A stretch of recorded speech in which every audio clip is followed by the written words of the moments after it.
Guys ये मेरा next public notice जो है मैंने आपको दे दिया है। ये मेरी सेकंड वीडियो है और जिसमें मैंने पहले वीडियो में बता दिया कि क्या क्या नोटिस है, कब तक हम अप्लाई शुरू करेंगे, कब तक अप्लाई का डेट है और हमारे एग्ज़ाम डेट्स का भी इसको हमने डिस्क्राइब ऑलरेडी कर दिया है। इस वीडियो में हम जानेंगे कि हमारी जो एलिजिबिलिटी वो क्या है, कैसे हम अप्लाई कर सकते हैं। सो गाइस इसमें जो है वो 2 एग्ज़ाम्स होते हैं, आप सबको पता है। एक है पेपर जो है पेपर 1 है और दूसरा जो है हमारा पेपर 2 है। तो हम किसके लिए एप्लीकेबल है, हम क्या कौन कौन इसमें अप्लाई कर सकता है। पेपर 1 जो है गाइस, इससे पहले हम सबको पता है कि पेपर 1 जो है वो डीएलएड वाले जो है वो अप्लाई कर सकते हैं। पेपर 1 जिसमें है, बाकी तो आपके साथ में आपकी जो भी एक्स्ट्रा एजुकेशन है उसको साथ में लेके आप इसको अप्लाई कर सकते हो प्री प्राइमरी के लिए, पेपर 1 के लिए।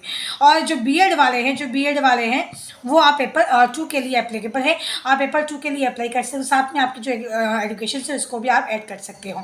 अब सवाल ये कि एलिजिबिलिटी में ये सवाल ये आता है कि जो डीएलएड में एडमिशन लिए हुए हैं या जो बीएड में एडमिशन लिए हैं, क्या वो उसमें अप्लाई कर सकते हैं? जी हाँ, बिल्कुल वो भी अप्लाई कर सकते। इफ़ दे आर, तो बिल्कुल हाँ, दे आर अप्लाइंग। जिनका भी मान लीजिए आप प्रिपेयरिंग है, आपने अप्लाई किया है बीएड एप्लीकेशन, तो उसको वो भी आप इस एग्ज़ाम्स के लिए एप्लीकेबल हो, आप भी अप्लाई इसमें कर सकते हो। तो ये हमारी वो चीज़ें हैं। और आप अगर यहाँ पे 2 चीज़ें हैं कि आप अगर बात ये है कि आप हम बहुत पेपर में एग्ज़ाम अप्लाई कर सकते हैं, बट समटाइम्स अगर जो भी हमारे सुप्रीम कोर्ट में जो भी हमारा डिसीजन होने वाला है एंड देन आगे अगर हमारा कुछ होता है तो हम आगे जाके अप्लीकेबल होते हैं, या हमारा जो अगर हम बीएड वाले इसमें अप्लाई कर लेते हैं, देन आगे होता है कि नहीं होता वो आगे जाके हम पता चलेगा। अगर हम अप्लाई कर पाते दोनों में हम अप्लाई कर सकते हैं। लेकिन जो एलिजिबिलिटी एक्चुअल जो है वो डीएल वाले जो है वो पेपर 1 के लिए है एंड बीएड वाले जो है पेपर 2 के लिए है। सबसे अहम जो सवाल है वो कि हमारा स्कोरिंग मार्क्स कितना होना चाहिए। अब सबको पता है कि 94 जनरल के लिए है, 90 अगर हम कैरी कर लेते तो जनरल के लिए है, एंड 82 है हमारा जो है एससी एसटी एंड ओबीसी के लिए है। बट गाइस हमें रखना है कि हमें 90 नहीं, इसका बड़ा जो स्कोरिंग मार्क्स हमें अपने दिमाग में सेट करना चाहिए, तभी जाके हम जो है अपनी जो क्राइटेरिया वो फुलफिल हमारा होगा। सो गाइस ये है हमारा स्कोरिंग जो मार्क्स है वो होना चाहिए। एंड देन अब गाइस हमारा जो है करेक्शन डेट है, अगर आपको मान लीजिए जैसे आपने अप्लाई किया है देन आपको कुछ करेक्शन करना है, देन आपका जो है डेट है वो 28/11/23 को दिया गया है। इससे पहले आपको करेक्शन कर देनी है इस डेट के अंदर गाइस। बट ये नौबत जो है वो आप आने मत दीजिए, ताकि आपका जो फुलफिल क्राइटेरिया वो पहले से देखभाल करके ही अप्लाई करें। एंड देन आप जो गाइस यहाँ भी गाइस मेन जो थीम आती है वो आती है फीस कितनी होगी। तो आप अगर मान लो पेपर 1 के लिए दे रहे हो और आप मान लीजिए आप ओबीसी में हो, ठीक है, ओबीसी में जनरल में, तो आपको क्या कितना है, आपका जो 1000 हो जाएगा, ठीक है। अगर आप पेपर 1 अप्लाई कर रहे हो, आप एससी एसटी और ओबीसी में आ गए हो, तो आपका जो है वो आपका देन आपका एसटी और एसटी ऐसे कैटेगरी होता है, आपका देन क्या होता है 500 में आपके आ जाएंगे। और गाइज आप बोथ पेपर में, अगर आप बोथ पेपर में अप्लाई कर रहे हो, मान लीजिए पेपर 1 और पेपर 2, मान लीजिए पेपर 1 और पेपर 2 दोनों में अप्लाई कर रहे हो, पेपर 1 और पेपर 2 दोनों में अप्लाई कर, तब आपका जो गाइज वो आपका जो फीस आ जाएगा वो जाएगा आपका 1200 रुपये में, ठीक है। और बाकी इनके जो कैटेगरी है इनमें आ जाएगा आपका 600 रुपये में।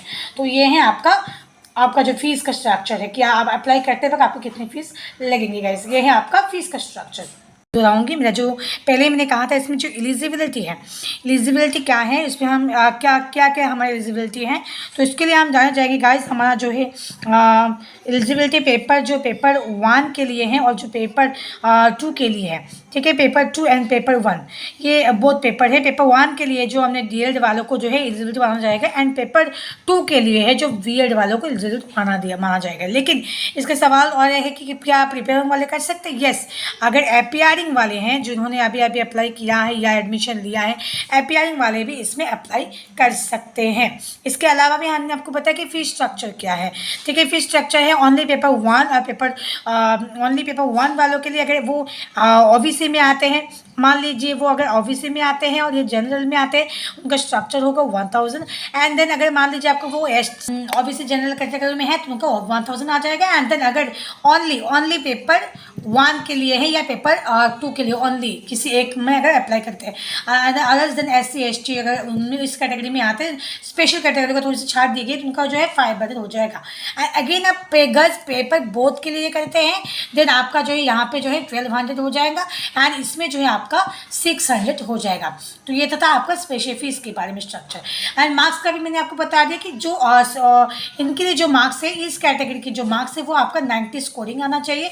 एंड इस कैटेगरी का जो मार्क्स है इसमें आपका ओबीसी भी इसमें ऐड हो जाएगा। जनरल कैटेगरी के लिए ओनली 90 मार्क्स का आ जाएगा, और इसमें ओबीसी, एससी और एसटी कैटेगरी जो है इनमें जो है आपका मार्क्स आ जाएगा आपका 82। सो गाइज, बट इसमें 82 आपको नहीं रखना, इससे थोड़ा सा हमेशा स्कोरिंग मार्क्स जो आपका एम जो है वो बड़ा होना चाहिए, तब जाकर हमारा जो सीक्रेटिंग मार्क्स है वो आपका फुलफिल होगा। आते हैं एज फैक्टर क्या होना चाहिए। सीटेट के लिए गाइस आपको कोई एज की आवश्यकता नहीं है, आप अप्लाई कर सकते हो, कोई भी एज का हो आप अप्लाई कर सकते हैं। एंड देन आती है हमारी जो सीट जो है, हमारी सीट जैसे हम लोग पहले पता है कि ऑनलाइन जब अप्लाई करते हैं जो पहले आती है तो उनकी हो जाती है, जब लेट हो जाती है तो होता नहीं है। पर जब से ये ऑफलाइन हुआ है तो हमारी एक दिक्कत जो है वो कम होने लगी है। तो आप गाइस आराम से अप्लाई कीजिए, आपको 4 सीट दी जाएंगी।